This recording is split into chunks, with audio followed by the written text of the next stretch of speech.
اس کو عذاب دیتا ہے. اور اللہ کون ہے؟ واللہ غفور الرحیم. یہ صفات بڑی نپی تلی آتی ہیں، ان کا نوٹ کریں. اللہ بخشنے والا بھی ہے اور اللہ رحیم بھی ہے. تو بخشتا اس کو ہے جو بخشش کے قابل ہو. کبھی اللہ ایسا نہیں کرے گا نعوذ باللہ کہ ایک ظالم کو اٹھا کے جنت میں بھیج دے. ایسا ہو ہی نہیں سکتا، کیونکہ یہ بڑا نقص ہے. اور اللہ کون ہے جو آپ روز تسبیح پڑھتے ہیں؟ سبحان اللہ. اللہ میں کوئی نقص، کوئی خرابی، کوئی کمزوری نہیں ہے. اور اللہ یہاں دیکھیں ایک ہے واللہ غفور الرحیم. اس کی رحمت کا مستحق صرف اور صرف وہ ہے جو اس کا تابع دار ہے. اچھا، اب دنیا میں اللہ تعالیٰ نے سب کو ذرائع اور وسائل دیے ہیں کیونکہ امتحان ہے. دیکھیں نا، آپ اس نقل کرنے والے بچے کو بھی 3 گھنٹے دیتے ہیں جو فراڈ کرتا ہے، جو گالیاں لکھتا ہے، کوئی بھی، اور اس کو بھی 3 گھنٹے دیتے ہیں جو نیک اور ہوتا ہے، محنتی ہوتا ہے. لہٰذا دنیا کا اللہ تعالیٰ نے یہ فیصلہ فرمایا کہ میں کافروں کو بھی جو ان کو سارے وسائل دوں گا، بلکہ وہ جب اس کے لیے محنت کریں گے تو میں ان میں اور بھی اضافہ کر دوں گا. وجہ یہ ہے کہ جب انہوں نے یہی مانگا تو یہ دنیا میں مل جائے اور آخرت میں ان کا کوئی حصہ نہیں. بڑے نوٹ کریں. اور ہم آج بھی نام کے نام و نہاد مسلمان ہیں. ہمیں اللہ تعالیٰ دیکھیں نا، مومن کی سب سے بڑی پہچان کہ وہ بڑا پھونک پھونک کے قدم رکھتا ہے. وہ بالکل وہی کرتا ہے جو اللہ چاہتا ہے، چاہے وہ رزق کا کمانا ہو، چاہے اسلام کا کوئی معاملہ ہو، وہ ایمان سے متعلق ہو، وہ اخلاق سے متعلق ہو، وہ عبادات سے متعلق ہو، وہ معاملات سے متعلق ہو. وہ ہر معاملے میں یہی تقویٰ ہے کہ وہ اللہ سے ڈرتے ہوئے اللہ ہی کے حدود کی پابندی کرتا ہے. تو یہ جو آخر میں آیا نا وَلِلَّهِ مَا فِي السَّمَاوَاتِ وَمَا فِي الْأَرْضِ، انسان کا کوئی اختیار نہیں ہے. اختیار سارے کس کے پاس ہیں؟ اس ہستی کے پاس جو زمین و آسمان کی بادشاہ ہے، مالک ہے. اور پھر یہ جو اس کو ہمیشہ بات کریں سمجھیں، یہ جو فرمایا یغفر لمن یشاء ویعذب من یشاء، یہ ان اصولوں کے تحت جو ربانی اصول ہیں کہ بخشش بھی عین اللہ کے عدل و انصاف کے مطابق ہوگی اور عذاب بھی اسی کے عین جو اس کا برحق فیصلہ ہے اسی کے مطابق ہوگی. کیا مطلب؟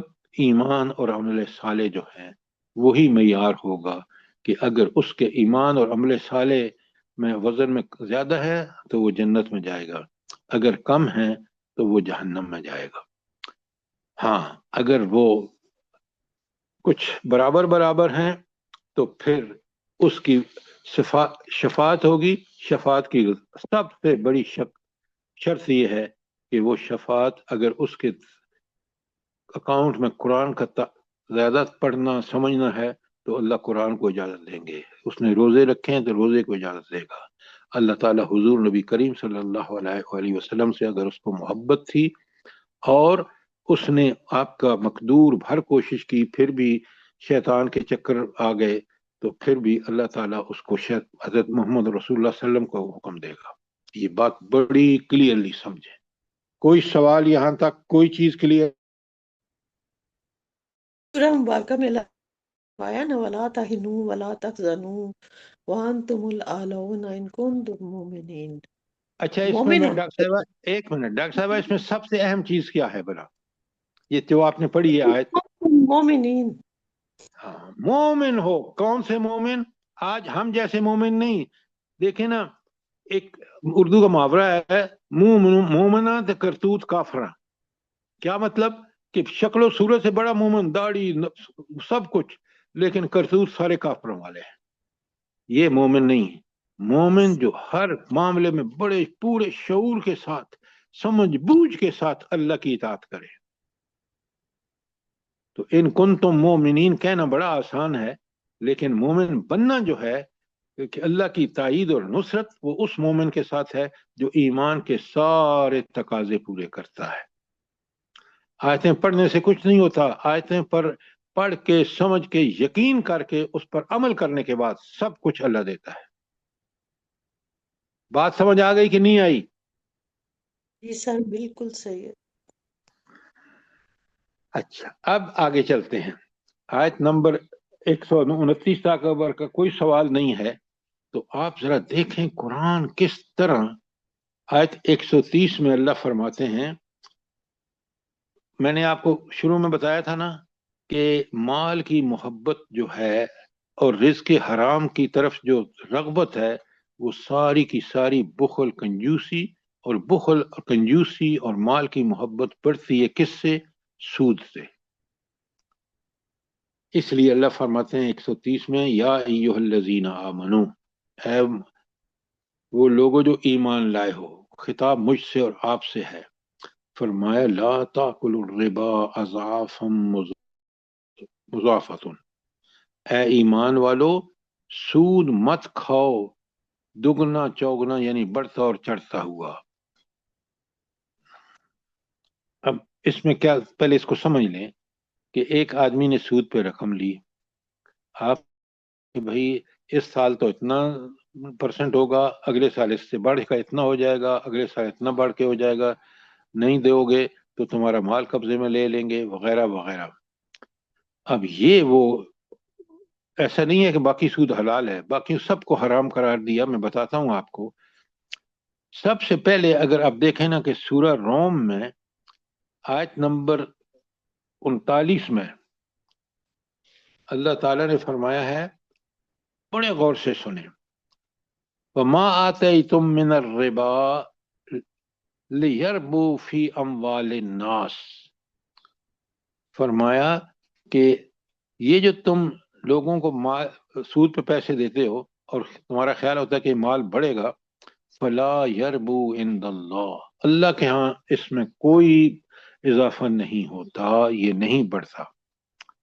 لیکن وَمَا آتَيْتُم مِّن زَکَاۃ، اور جو تم زکوٰۃ دیتے ہو، صدقے اور خیرات کرتے ہو، تُرِیدُونَ وَجْهَ اللَّهِ، اور آپ کا مقصد اللہ کی رضا ہوتا ہے، فَأُولَٰئِکَ هُمُ الْمُضْعَفُونَ، اور اللہ ان میں ضرور اضافہ فرماتے ہیں. تو یہاں آپ دیکھیں مومن وہ ہے، اور اللہ تعالیٰ کے جو صدقات اور خیرات کرتا ہے اللہ کی محبت میں، تو اللہ کہتے ہیں کہ یہ ہے وہ شخص جس کے مال میں جس کے ثواب میں اضافہ کرتا ہوں. وہ تو لعنتی ہے جو سود کھاتا ہے اور سود لیتا ہے، اللہ کے حکم کی خلاف ورزی کرتا ہے.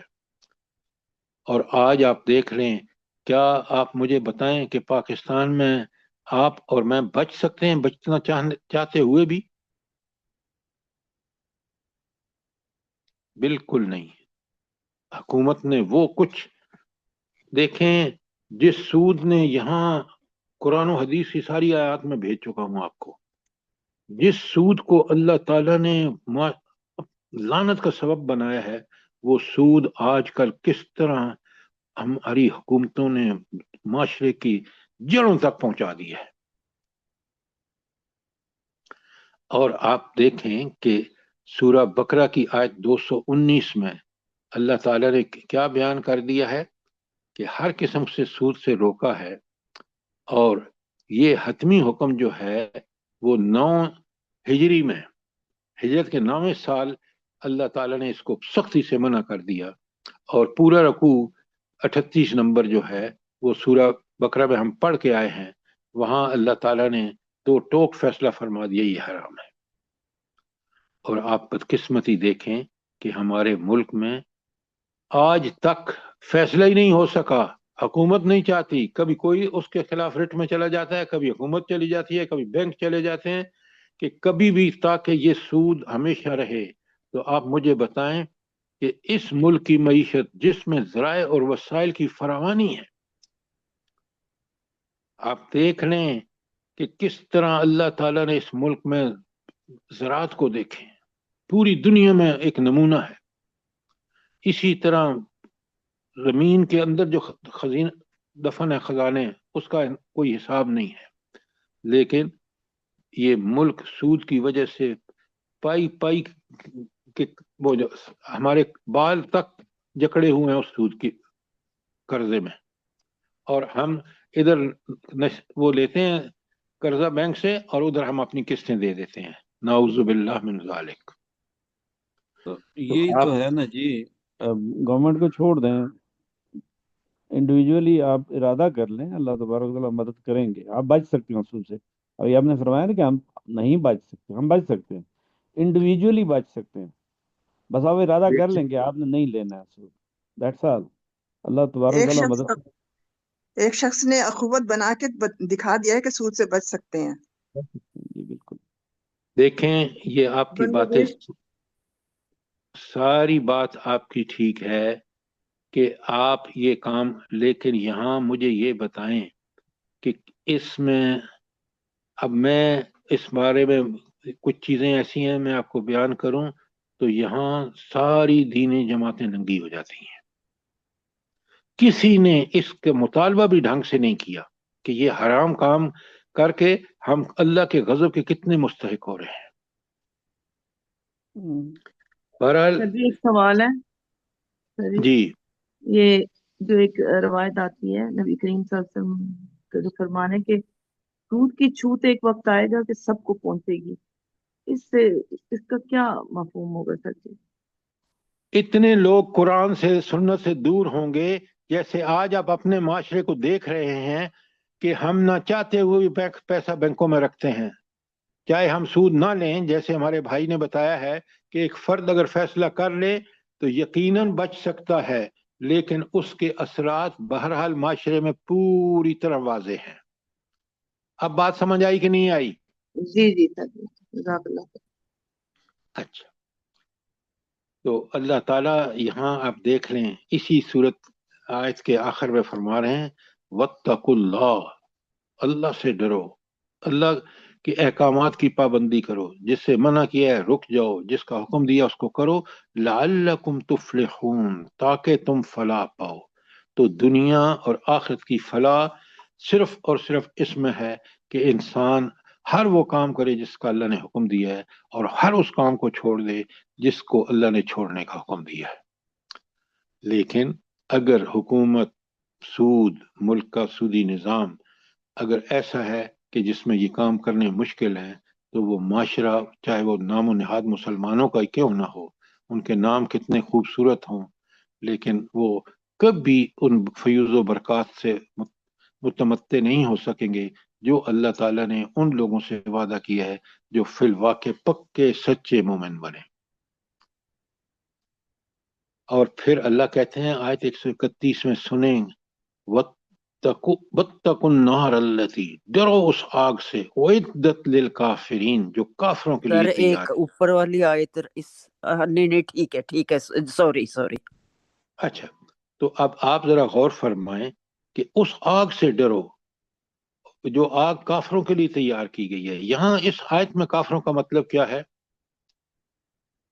وہ جو سود لینے سے نہیں بچتے، سود سے بچتے نہیں ہیں۔ ہاں، اب آپ دیکھ لیں کہ یہ کتنا بڑا جرم ہے، اور جس ملک کی عدالتیں جو ججز یہ فیصلے دے رہے ہیں کہ نہیں ابھی ہمیں کلیئر نہیں ہے، آپ سوچیں کہ وہ کفر کے سردار ہیں۔